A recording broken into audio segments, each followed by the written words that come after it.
Pelo sinal da Santa Cruz, livrai-nos Deus, nosso Senhor, dos nossos inimigos, em nome do Pai, do Filho e do Espírito Santo. Amém. Rogai por nós, Santa Mãe de Deus, para que sejamos dignos das promessas de Cristo.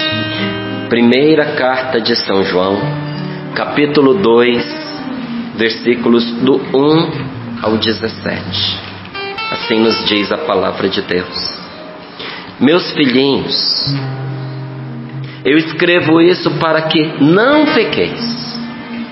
Para que não pequeis. No entanto, se alguém pecar, temos junto do Pai um defensor, Jesus Cristo, o justo. Ele é a oferenda de expiação pelos nossos pecados, e não só pelos nossos pecados, mas também pelos pecados do mundo inteiro. O critério para saber que o conhecemos é este: se observamos os seus mandamentos. Quem diz, eu conheço a Deus, mas não observa os seus mandamentos, é mentiroso, e a verdade não está nele. Naquele, porém, que guarda a sua palavra, o amor de Deus é plenamente realizado. Com isso, sabemos que estamos em Deus. Quem diz que permanece em Deus, deve pessoalmente caminhar como Jesus caminhou. Quem diz que permanece em Deus, deve pessoalmente caminhar como Jesus caminhou. Caríssimos, não vos escrevo um mandamento novo, mas um mandamento antigo, que recebeste desde o princípio. Este mandamento antigo é a palavra que ouvistes. No entanto, o que vos escrevo é um mandamento novo, que é verdadeiro, nele e em vós. Pois que as trevas estão passando, e já brilha a luz verdadeira. Aquele que diz estar na luz, mas odeia o seu irmão, ainda está nas trevas. O que ama o seu irmão, permanece na luz e não corre perigo de tropeçar. Mas o que odeia o seu irmão está nas trevas, caminha nas trevas e não sabe aonde vai, porque as trevas o cegaram, as trevas ofuscaram seus olhos. Eu vos escrevo, filhinhos, os vossos pecados foram perdoados por causa do seu nome. Eu vos escrevo, pais, conheceis aquele que é desde o princípio. Eu vos escrevo, jovens, vencestes o maligno. Eu vos escrevi, filhinhos, conheceis o Pai. E eu vos escrevi, pais, conheceis aquele que é desde o princípio. Eu vos escrevi, jovens, sois fortes, a palavra de Deus permanece em vós, e vencestes o maligno. Não ameis o mundo, nem o que há no mundo. Se alguém ama o mundo, não está nele o amor do Pai. Porque tudo que há no mundo, a concupiscência da carne, a concupiscência dos olhos e a ostentação da riqueza, não vem do Pai, mas do mundo. Ora, o mundo passa, e também sua concupiscência, mas aquele que faz a vontade de Deus permanece para sempre. Palavra do Senhor. Graças a Deus. Graças a Deus. Meus filhinhos, eu escrevo isto para que não pequeis. O chamado de Deus para nós é para a gente não pecar. E aí São João continua dizendo: no entanto, se alguém pecar. Por que no entanto se alguém pecar? Porque não é para a gente pecar, gente. Mas nós sabemos que quando a gente vê, já fez, já errou, já pecou. já detestou, já disse uma palavra ruim, já deu asas ao pensamento, não é? Até quero explicar uma coisa para você que se angustia com seus pensamentos e com seus sentimentos. O sentimento não é pecado. O sentimento vem, a gente não controla. Quando você viu, você já sentiu raiva. Quando você viu, você já se sentiu atraída por um marido que não é o seu. Quando você viu, você já sentiu vontade de fazer o que não deve, de se vingar. Sentimento, você sentiu vontade de se vingar, sentiu vontade de não perdoar, sentiu rancor, não é? Sentiu ciúme. Quando a gente vê, o sentimento já pegou a gente. Então o sentimento não é pecado? Não, porque não passa ali pela nossa escolha. A gente não escolheu sentir aquilo. Às vezes no momento de nervoso, uma mãe fica com raiva do seu filho, sente raiva, sente até ódio. Ela não escolheu, aquele sentimento vem. Então o que é pecado? É quando você percebe que o sentimento veio e você não manda embora, mas você fica cultivando. Aí você fica alimentando. Aí o sentimento já está aqui, aí você alimenta ele para você sentir raiva mesmo. Você parte para atitude. Nem para atitude, Paulo, mas você fica alimentando o sentimento. A partir do momento em que você faz a escolha de alimentar aquilo, você já está pecando. Você pode até não ter ido para a prática, mas você ficou cultivando aquilo ali. Uma hora vai praticar. Exatamente. Vou pegar até o exemplo que eu dei. Quando você viu, você se sentiu atraída por um marido que não é o seu, ou por uma mulher que não é a sua. O marido, o homem se sentiu, não é? Isso é uma resposta até do nosso corpo, da nossa inclinação natural. E onde que entra o pecado? Quando você, tendo sentido e gostado, você fica cultivando. Aí você fica alimentando os pensamentos, aí você fica fantasiando, não é? Isso vai comprometendo a nossa vontade, vai nos afastando de Deus. Porque dentro de nós começamos a praticar lá dentro o que uma hora, como a Paula disse, vai vir para fora. E por vezes não faz por falta de oportunidade, mas dentro a pessoa vai cultivando. Então tem pensamento que vem e a gente não queria que viesse. Tem sentimento que vem e a gente não queria que viesse. Isso é pecado? Quando só vem assim não é não, mas quando a gente cultiva é. Só que a hora que a gente percebe, a gente também já cultivou. Então São João, percebendo que nós somos fracos, e ele também era, ele diz: eu estou dizendo essas coisas para vocês, meus filhos queridos, para que você não peque, porque o pecado abre espaço para o diabo na vida da gente. De tanto a pessoa ir pecando, ela cai, me permita a expressão, ela cai no colo do diabo. Porque de tanto ir pecando, uma hora você vai se ver preso de uma maneira que você não consegue se libertar. Então a ideia é: não peque. Mas se alguém pecar, não se desespere. Não entre em desespero. Por quê? Agora vamos voltar aqui àquela frase que está no livro do Padre Rufus. Está aqui, ó. Eu lhes trago melhor e cura. Que diz assim: tudo que acontece... Esse livro é maravilhoso, gente. Pensa num livro bom, abençoado. Imagine o que a água faz pelo seu corpo no banho. Esse livro fez por mim, dentro de mim, na minha alma, no meu espírito. É um banho que a gente toma por dentro. As orações que estão ali são maravilhosas. Até vou lhe dizer, são poucas orações, mas não precisavam ser muitas não, porque as que tem aí nesse livro é um livro libertador, onde o próprio Jesus nos diz: eu lhes trago melhora, trago cura para a sua vida. Eu tive o privilégio de organizar esse livro, porque o conteúdo que está aí dentro é do Padre Rufus, são as pregações dele, são os ensinamentos que ele deixou, são testemunhos que nós vimos acontecer aqui na Canção Nova. E eu fiz ali o primeiro capítulo para abrir esse espaço e a conclusão. Mas o bem que esse livro me fez Você não tem ideia. Então eu recomendo a você sim, vivamente.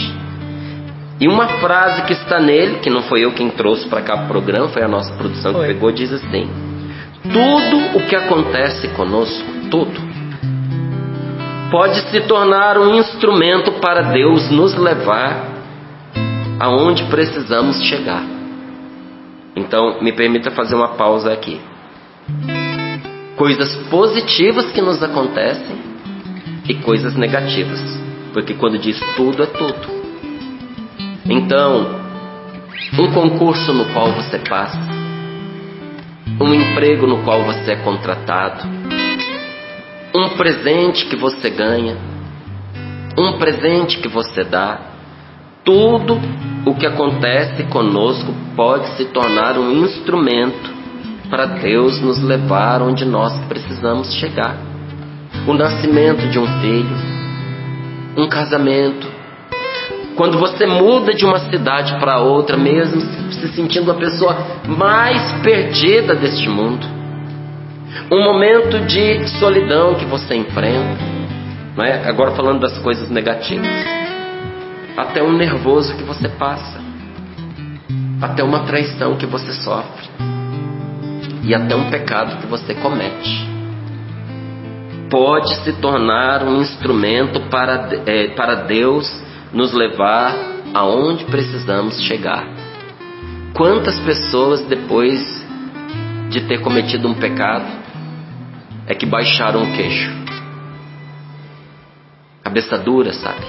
Queixo duro, pessoa pescoçuda, teimosa, que Deus não conseguia acesso ao coração dela porque ela não se abriu. Mas aquela situação de pecado que a abateu, que a humilhou, acabou produzindo um bem, que foi ela recorrer a Deus e abrir o coração. Quantas pessoas, até aqui no Sorrindo para a Vida, testemunharam que um dos males mais graves que afetam o matrimônio, que é o adultério, se tornou o pontapé inicial para aquela família resgatar a si mesma. Porque a família, antes até de acontecer o adultério, já estava perdida, cada um por seu lado, ódios, rancores, não se falavam, longe de Deus. Mas aquela situação, num primeiro momento, desgraçada, porque o pecado é sempre uma desgraça, foi um motivo onde superabundou a graça de Deus.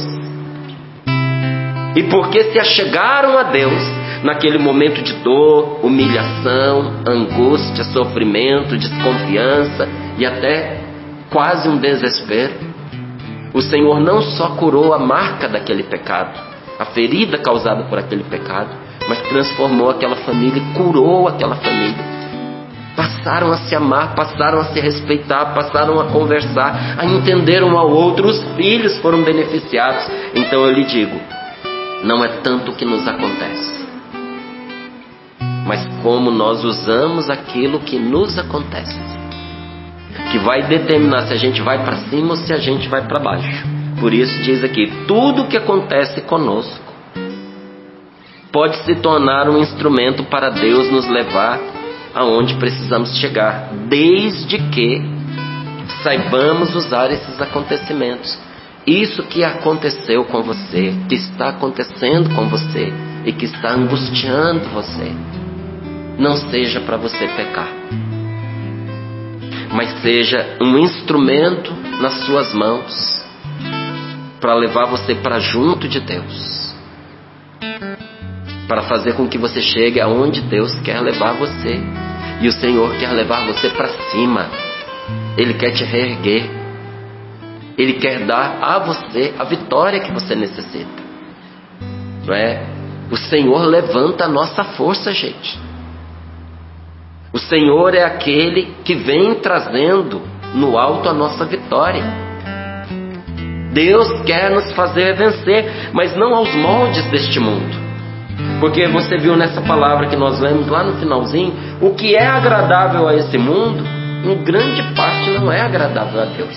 Então a maneira como neste mundo se vence, ela não agrada a Deus. Porque a vitória nesse mundo é vitória sobre as outras pessoas, humilhando alguém, tirando a oportunidade dos outros, fazendo o que for necessário para não ser derrotado, inclusive cometendo injustiça. Como é que isso pode agradar a Deus? Quando Deus vence na nossa vida, só o demônio perde, ninguém mais.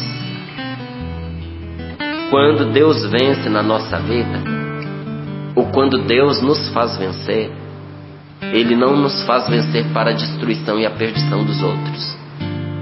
Onde Deus impera, todos ganham. Então, filhinhos, escrevo isso para que não pequeis. No entanto, se alguém pecar, temos junto do Pai um defensor, Jesus Cristo o justo. Ele é o nosso defensor e Ele é a paga pelas nossas dívidas ao mesmo tempo. Ele não só nos defendeu, mas Ele se entregou em nosso lugar. Ele se ofereceu para pagar o preço do nosso pecado. E sabe qual era o preço? A vida de alguém. O nosso pecado precisava ser pago com a vida. Porque ao pecar nós comprometemos a vida, nós perdemos a vida. E Jesus, para cumprir a justiça, entregou a sua vida para que nós não tivéssemos que perder a nossa. Assumiu os nossos pecados para que nós fôssemos perdoados dos nossos pecados. E fez isso para ninguém se iludir, porque às vezes tem grupos cristãos que gostam de taxar, né? Esse aqui é filho de Deus, aquele lá é filho do diabo. Você me desculpa, mas eu não tenho coragem de colocar esse selo de filho do diabo em ninguém. Ainda que a pessoa esteja agindo como uma filha ou um filho do diabo. Tem gente que adora dizer que o Senhor veio para uns e para outros não. Então me desculpa, meu amigo, pega ali a carta de São João e rasga da sua Bíblia. Porque tem pessoas que, para ganhar prosélito fiel para a sua igreja, começa a botar marca, registrar, selo, carimbo, tatuar na testa de todo mundo: filho do diabo, filho do diabo, filho do diabo.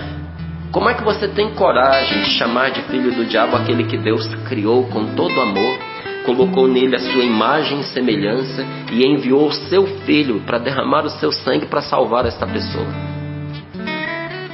Como é que você chama de filho do diabo uma pessoa cuja vida ainda não acabou, que vive hoje o que você já viveu no seu passado? Como é que você tem coragem de chamar de filho do diabo o que talvez você, que viveu numa família cristã, não viveu, mas seu pai viveu, seu avô viveu? Então não sou eu que vou colocar essa marca em ninguém não, porque quem põe essa marca dá alegria ao diabo, amaldiçoa as pessoas. Você acha que isso alegra a Deus? Não alegra. E para que ninguém cometa uma imbecilidade dessa, uma idiotice dessa, o que São João diz? Ele é a oferenda de expiação pelos nossos pecados, e não só pelos nossos que somos cristãos, não, mas pelos pecados do mundo inteiro. Por isso que a gente não pode ter inimigo, porque aquela pessoa que a gente aponta como inimigo, na verdade é um irmão que nós deveríamos estar trabalhando para a salvação dele. E se não podemos fazer nada, pelo menos orando por ele, que foi o que Jesus fez por nós. Você acha que quando o Senhor nos resgatou a gente era amiguinho dele? Não, nós fazemos tudo o contrário do que Deus deseja. Adversários de Deus, diz a palavra, inimigos de Deus. E o Senhor fez o que por nós? Nos amou, nos purificou, nos lavou, perdoou os nossos pecados, nos santificou, nos chamou de amigos, abriu o céu para nós. E agora nós queremos virar as costas para quem ainda não saiu do buraco só porque a gente minimamente está fora? Não, toma cuidado, quem está de pé, para não cair, não é? Então o critério para a gente saber que conhecemos a Deus é este: que nós observamos, que nós guardamos os seus mandamentos. Quem diz eu conheço a Deus, mas não cumpre o que Deus manda, é mentiroso. E a verdade não está nessa pessoa. Naquele, porém, que guarda a sua palavra, o amor de Deus é plenamente realizado. E com isso nós sabemos que estamos em Deus. Quem diz permanecer em Deus precisa caminhar pessoalmente, não é como uma igreja. Aí eu faço parte da igreja, minha igreja caminha com Jesus, então eu sou da igreja, eu caminho com Jesus. Isso é verdade, mas aqui pessoalmente. Não dá para ficar na aba dos outros, não. O Senhor nos salvará na igreja, mas o Senhor nos salvará e nos salva pessoalmente. Eu preciso caminhar com Jesus, e eu preciso andar como Jesus andou. A gente fala para o filho da gente: veja como é que você anda, hein? O Senhor diz para nós a mesma coisa: veja lá como é que você está andando. Nós precisamos andar como Jesus andou. E para ninguém ter dúvida, o Senhor nos diz qual é o mandamento: é amar o nosso próximo. Gente, uma vez por ano, o sumo sacerdote, lá no Antigo Testamento, entre o povo judeu, o sumo sacerdote, afastando-se do povo, ele entrava no lugar santo, onde ninguém mais pode entrar, no Santo dos Santos. Só podia entrar o sumo sacerdote. Ele se afastava do povo e entrava lá na presença de Deus, só ele. Mas esse sumo sacerdote do Antigo Testamento, ele é apenas uma imagem, ele é apenas uma figura do verdadeiro sumo sacerdote, que é o Senhor Jesus Cristo. Jesus tornou-se humano, gente como a gente. Viveu a mesma vida que eu e você vivemos. Tudo que você entende da vida, Jesus passou. A única coisa que foi diferente foram as escolhas que ele fez. Escolhas que ele escolheu com uma liberdade humana, como eu e você poderíamos ter escolhido e não fizemos.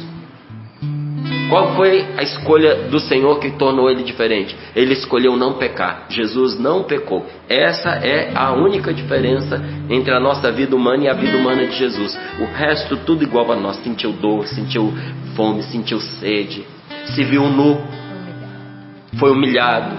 Tem gente que pensa que Jesus, por ser santo, não ia ao banheiro. Ele ia ao banheiro, fazia as mesmas coisas que você, suava. Márcio, não fala uma coisa dessa. Na cruz diz que ele sofreu até as fezes. Você sabe o que isso significa? Que a dor foi tanta que na cruz ele se sujou todinho. Você já sentiu dor ao ponto de você se borrar? Nosso Senhor sentiu. Sentiu tanta dor que aconteceu com ele uma coisa que eu não conheço ninguém que enfrentou. Eu sei que existe, mas eu nunca conheci ninguém que chorasse sangue e suasse sangue pelos poros. Mas tem. Quando a pessoa vive um sofrimento, um estresse, uma pressão tão grande, ela pode chorar sangue, sabia? E ela pode suar sangue. Jesus foi levado ao limite. E às vezes a gente diz assim: eu fui levado ao meu limite. Chorou sangue? Suou sangue? Então Jesus foi mais longe do que a mim e você, e do que você.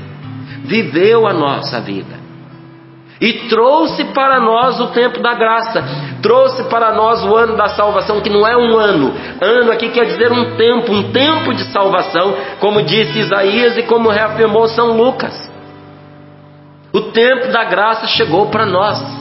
Que tempo é esse? Em que o Senhor, uma só vez, porque não foi preciso fazer de novo, e de uma vez por todas, nesse tempo da graça, nesse dia da salvação, nesse dia da expiação dos pecados, que os judeus vivem até hoje, chamado Yom Kippur, que é o dia da grande purificação, que nós celebramos também num dia, mas é um tempo, mas nós celebramos um dia, como os judeus também celebram.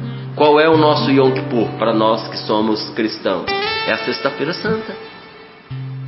É o dia da penitência, é o dia da grande purificação.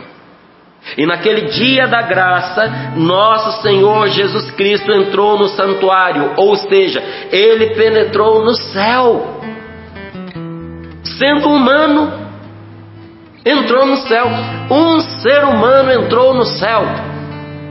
Você parou para pensar nisso? Depois de cumprir a sua missão redentora, ele entrou no céu para permanecer diante do Pai até hoje. Até hoje, Jesus está diante do Pai fazendo uma coisa em seu favor e em meu favor. Jesus ainda, porque vai chegar uma hora que essa situação vai mudar. Jesus ainda hoje permanece diante do Pai, até hoje, para que o Pai do céu nos seja favorável. Jesus intercede ao Pai por nós, para que Ele se compadeça de nós, para que Ele tenha compaixão de nós, para que Ele nos proteja do maligno, que nos caça igual um leão procurando a quem devorar. Jesus permanece lá para interceder por todos os que creem nele. Quem que entra debaixo desta intercessão de Jesus? Aqueles que creem nele. Mas você não acabou de dizer que ele veio para o perdão dos pecados do mundo inteiro? Está aberto. É só vir e tomar posse. Mas a pessoa toma posse pela fé. Essa intercessão recai sobre quem, acreditando na palavra de Deus, diz: é comigo, é por mim que Jesus veio, pelos meus pecados Ele morreu, por mim Ele entrou no céu, Ele intercede ao Pai por mim, para que Deus tenha compaixão dos meus sofrimentos, das minhas dores, das minhas enfermidades, das minhas tristezas, dos meus desesperos, das minhas fraquezas nesta vida e no perigo que eu corro de perder a minha salvação. Ele intercede ao Pai por mim. Você pode dizer por nós, mas você pode dizer por mim pessoalmente. Jesus intercede ao Pai por mim, para que aquele que é o inimigo de Deus e nosso inimigo também não tenha poder de destruir a minha vida. Você sabe por que você está de pé? Porque você tem um intercessor junto de Deus, que todos os dias reza por você, e o nome dele é Jesus. Olha aí para você que diz que ninguém reza por você.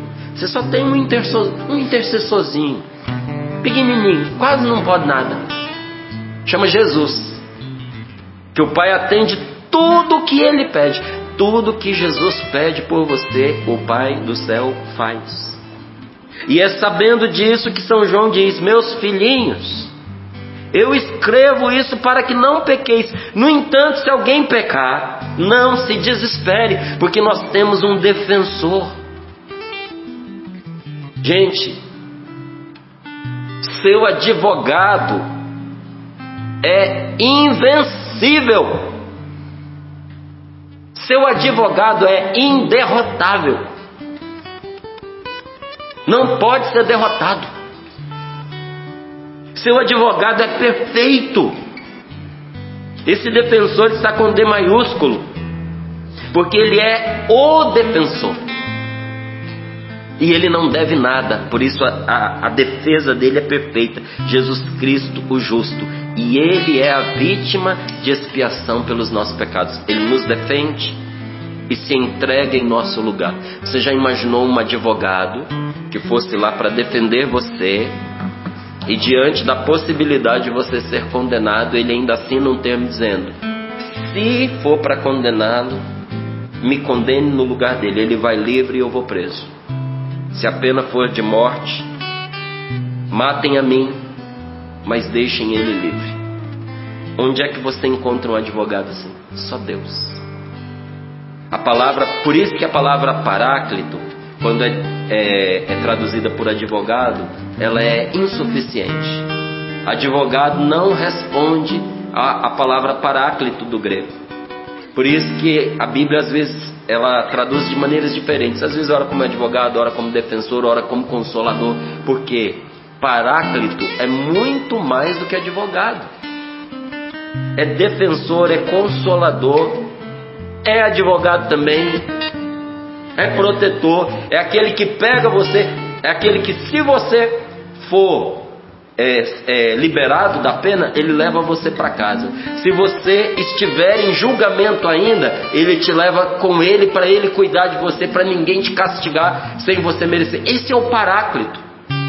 E se você for condenado, ele se entrega no seu lugar.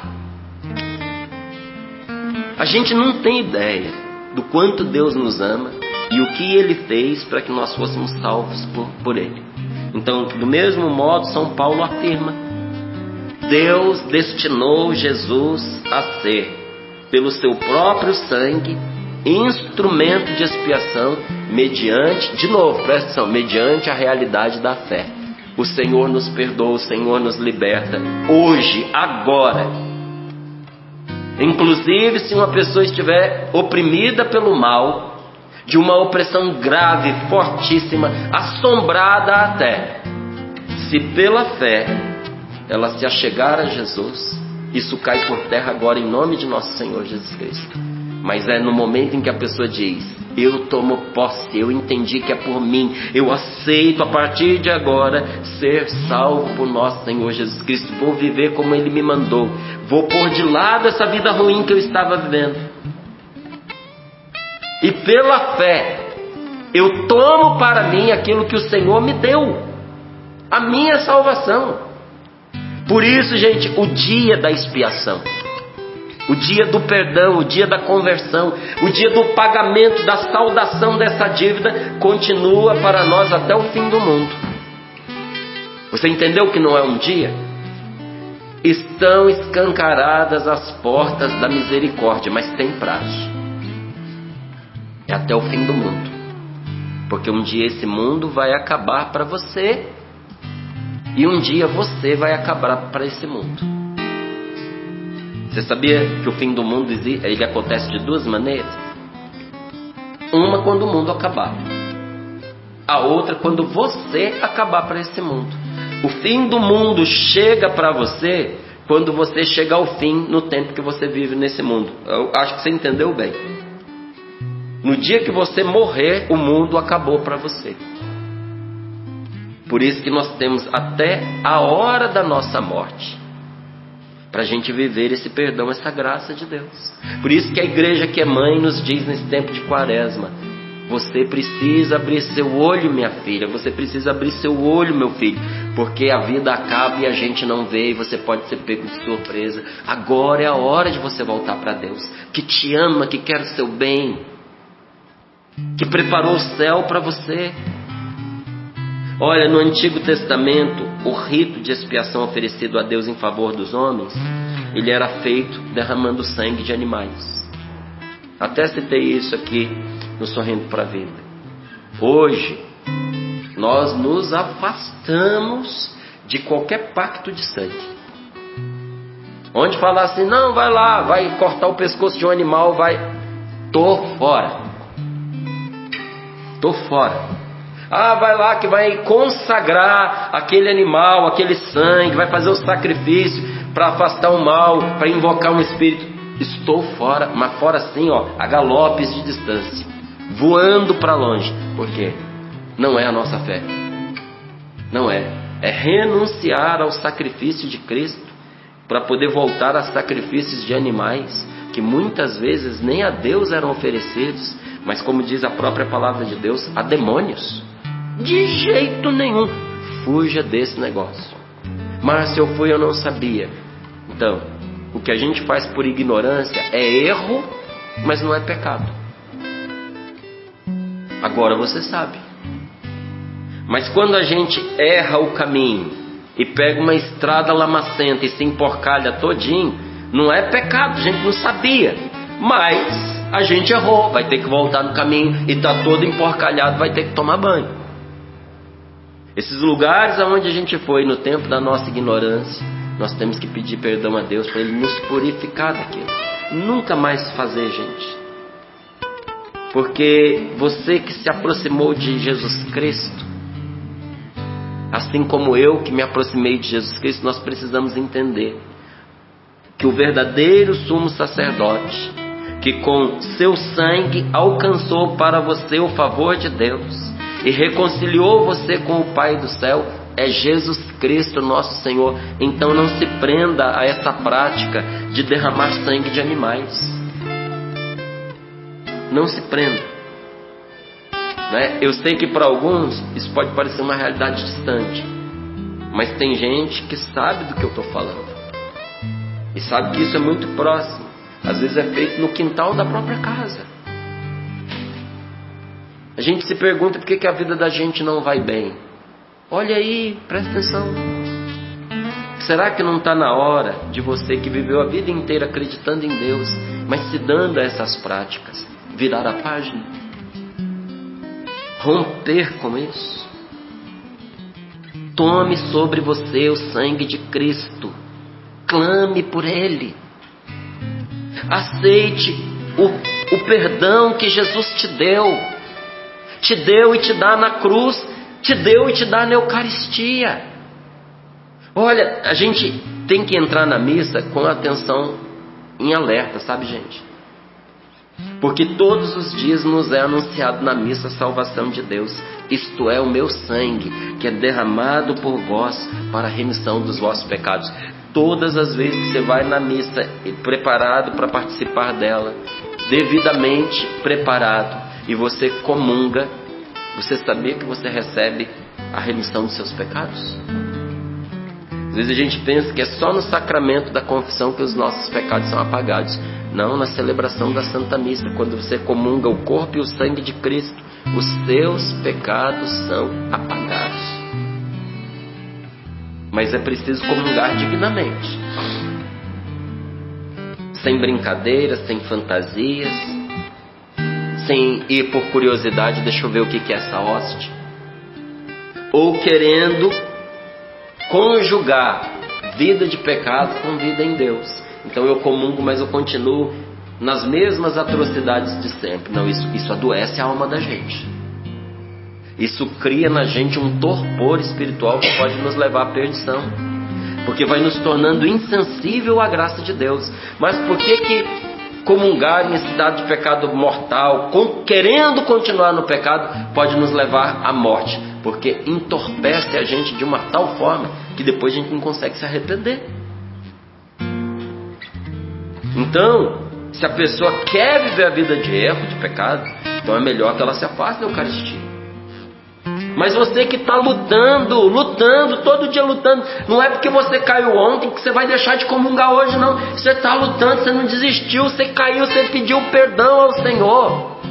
Você recomeçou na mesma hora, mas o pecado foi um pecado terrível, mas você recomeçou, você rompeu com esse pecado. Vá lá, porque Jesus te diz: isto é o meu sangue que é derramado por vós para a remissão dos vossos pecados. E na primeira oportunidade que você tiver, você confessa. Olha, no rito antigo tinha uma coisa interessante no altar, sabe? O altar, ele era aspergido com sangue para o lado do Oriente. Para nós pode não significar muita coisa, mas um judeu entendia muito bem isso. Era aspergido do lado do Oriente para nos chamar a atenção que é do Oriente que nos vem a salvação e a propiciação. Onde é que fica Israel? No Oriente. De onde Jesus veio? Do Oriente. É de lá que vem, até que é aquela palavra, entendeu? É de lá que vem aquele que nos orienta. Quando você precisa se orientar, onde é que você vai buscar? Lugar onde nasce o sol. Onde nasce o sol? No Oriente. Para ali a gente se orienta. Meu amigo, você que está desorientado, chegou a hora de você se orientar. Volta para o Oriente, para aquele que te orienta, para aquele que veio do Oriente. O que está faltando talvez na sua vida é a orientação, mas não é uma orientação qualquer dada por uma bússola. É a orientação que vem de Deus. É de lá que vem aquele que orienta a cada um de nós e que foi constituído o mediador, o intercessor entre Deus e os homens. Então, por esse motivo, a palavra de Deus nos convida a olhar para o Oriente, de onde nasce para nós o sol da justiça.